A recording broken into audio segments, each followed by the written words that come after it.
Several partners in Newark, including the City of Newark, the Nature Conservancy, South Ward Environmental Alliance, and others, met today with representatives of the USDA because we are very soon to be launching Newark Tree Canopy Initiative, where we'll be working with partners across the city to plant new trees, maintain them, and then work with other Newarkers to connect them to job opportunities in the tree planting field.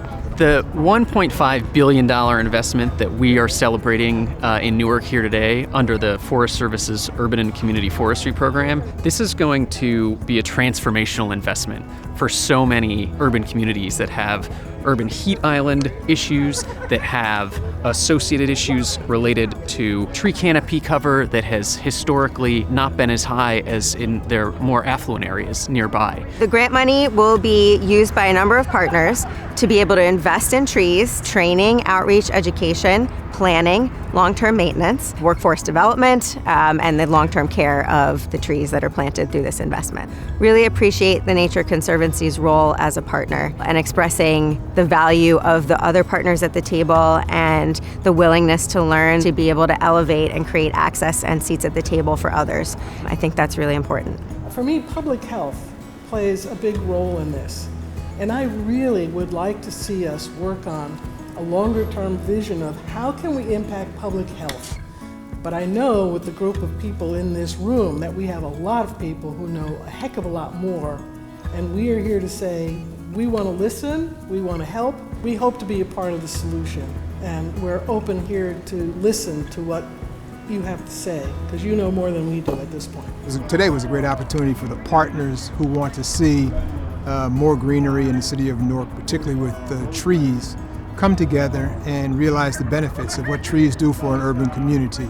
And we have a limited budget, so to have additional resources from the federal government and elsewhere to provide benefits for the residents of Newark is huge. So this project, what it means for our Southward residents is that we can begin to establish a more vibrant, healthy, and thriving neighborhood. In our community, trees don't grow, birds don't sing. And so in order for us to decrease the heat island impacts, we know that we need to bring more greenery and trees. So 5 years down the road, we can have communities that are not 5 degrees hotter than some of the suburban communities 5 minutes away from our ward.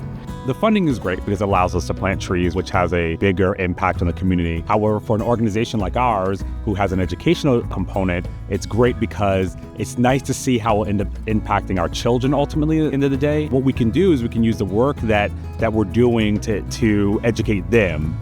And so I've actually even thought about what are long-term plans for instruction and curriculum so that we can kind of tie the two things together, which is super exciting. I think that the initiative will mean in the long run a healthier and more sustainable city. I'm inspired by the commitment of all the partners to make sure that there is shared ownership, not just with the partners around the table, but also fostering that sense of ownership among community members so that we do have a true pipeline when it comes to sustaining the trees over a longer period of time. It means so much to people in this community to invest in green space, in trees, in Newark. It's about planting seeds for the next generation and their overall care of our community.